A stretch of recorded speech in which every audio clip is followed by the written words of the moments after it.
Hey, Jamie Maloney here on day 7 of my 28-day water fast. Thank you so much for taking some time to watch this video series. Currently February 7th, 2018, and in today's video, I want to talk a little bit more about how to get potassium into your body during a fast. Now, in prior videos, we talked about the 4 primary electrolytes that your body needs, which are sodium, potassium, calcium, and magnesium. Of course, there are others, but those are the top 4 that the body needs to get. And you can get the sodium, the magnesium, and the calcium primarily from the pink Himalayan salt and the multivitamin, and also talked about the bath salts that you could use. The potassium, though, is a little bit trickier to get. It's not found in the common multivitamins, and potassium supplements only have a very low amount of the daily recommended amount inside of them.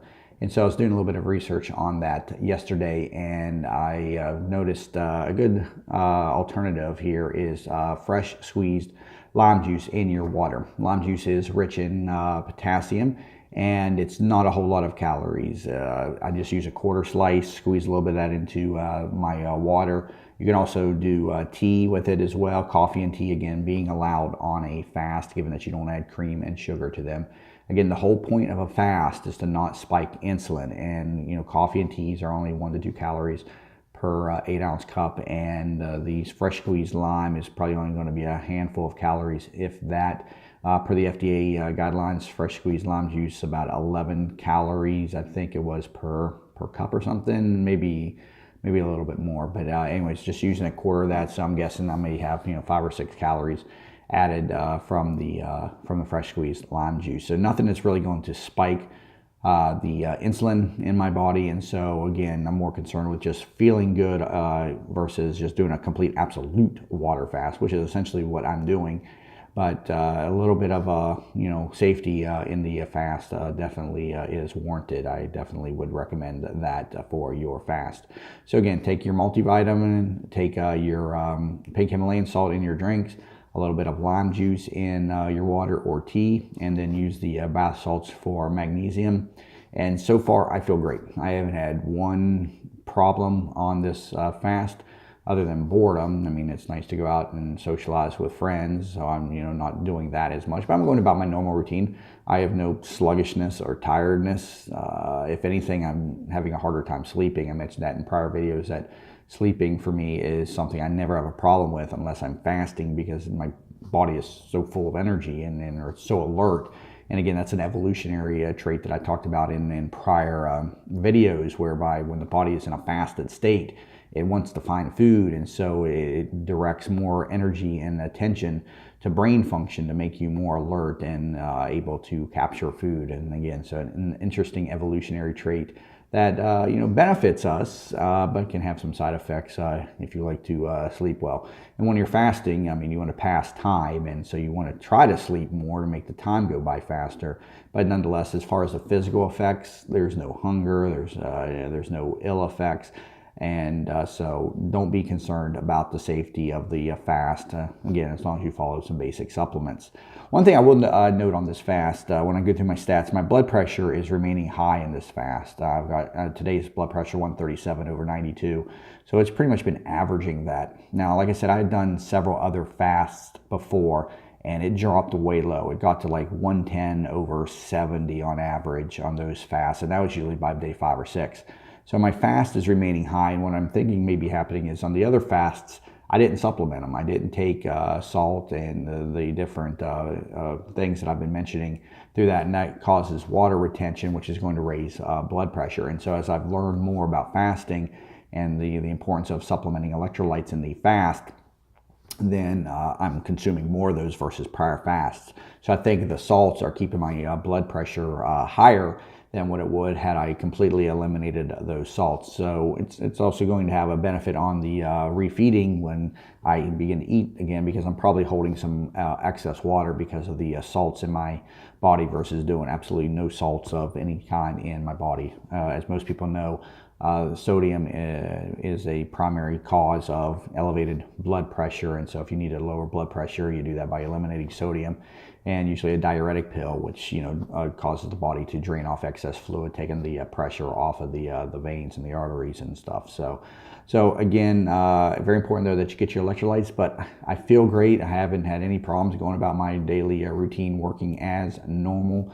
Other than boredom, it's just I'm cruising on it so far, and I'm on day 7.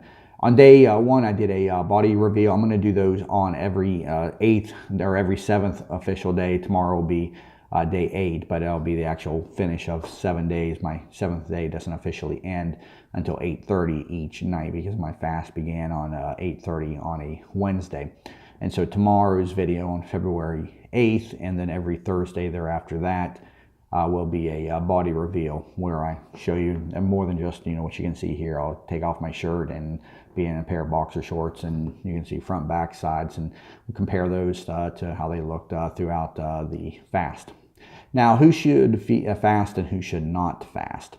First off, if you're a type 1 diabetic, fasting is not for you. Type 1 diabetics are not producing enough insulin. They have a hard time storing fat to begin with, and so fasting for a type 1 diabetic is out. Do not attempt fasting if you're a type 1 diabetic.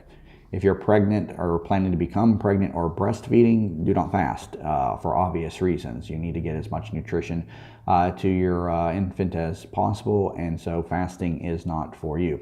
If you're somebody that is very thin and has low body fat, fasting is not for you. You're going to do good on fasts if you have lots of body fat, or just elevated body fat in excess of 15% or more for men. And when you start getting under 10%, you really don't need to do any type of an extended fast. Now, a short fast of 3 days, anybody, I don't say anybody, not the people that are type 1 diabetics or the women that are pregnant, breastfeeding, or plan to become pregnant, but anybody that is otherwise in normal health, 3 days is not going to be anything that's going to impact their bodies in a negative ways. But any type of an extended fast, like 7 days or more, don't do that if you have a low body fat percentage. It's not necessary, and your body can get a lot of the benefits of regeneration and restoration from short fasts of just up to 3 days. And I talk about how 3 days is where you do your first official fast. In my opinion, anything else other than that is not a true fast. I want to talk briefly about refeeding. I'll go into this more in later videos, but for anybody that's been following this and is thinking about ending their fast on day 7, be knowledgeable of refeeding. You don't just end your fast and go grab a large pizza and celebrate. Your stomach has shrunk.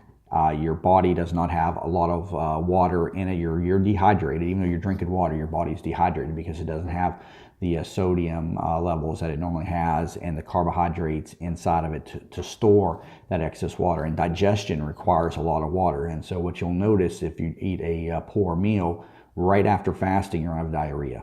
And because your body does not have enough water to process the food, and it can be an uncomfortable feeling. And so you want to refeed slowly. And there's a lot of videos and theories on how long to refeed after a fast. I'll admit I've done several fasts so far. I'm not very good at refeeding properly. I do it slow for about the first day, and then I want to go back to my normal modified eating habits, and we'll talk about proper eating habits, which are ketogenic minded foods, to keep the weight off afterwards. But it's important not to just immediately go out and eat a lot of food, especially foods that are going to be saturated with a lot of sugars or other sodiums, things like that. There is a condition called refeeding syndrome, where people can die from eating after being in a severely malnourished state. And so very important that you understand that you need to eat slowly. A lot of people recommend just some watermelon, some apricot, small portions of that for the first couple of meals. Bone broth is a very good way to break your fast. MCT oil also is recommended. Bulletproof coffee, which is one of my favorite morning starters, and I'll talk about that in another video. But you want to just do small portions, every few hours to expand the stomach, begin to get the body building back up its fluid weight. And again, this is where you start to see the weight come back up after the fast, but that's not fat coming back, that's your fluid weight coming back. And then after several days, your body will be back to where you can eat like you like again, although you should, of course, modify your diet to a high-fat, high-protein, low-carbohydrate diet, which will keep off the excess fluid and keep off the excess weight as well. So that's it for this video. Again, we've still got 3 more weeks of videos to go, so thank you so much for watching these videos, and please leave comments below and reach out to me if I could be of any help. All right, thanks a lot.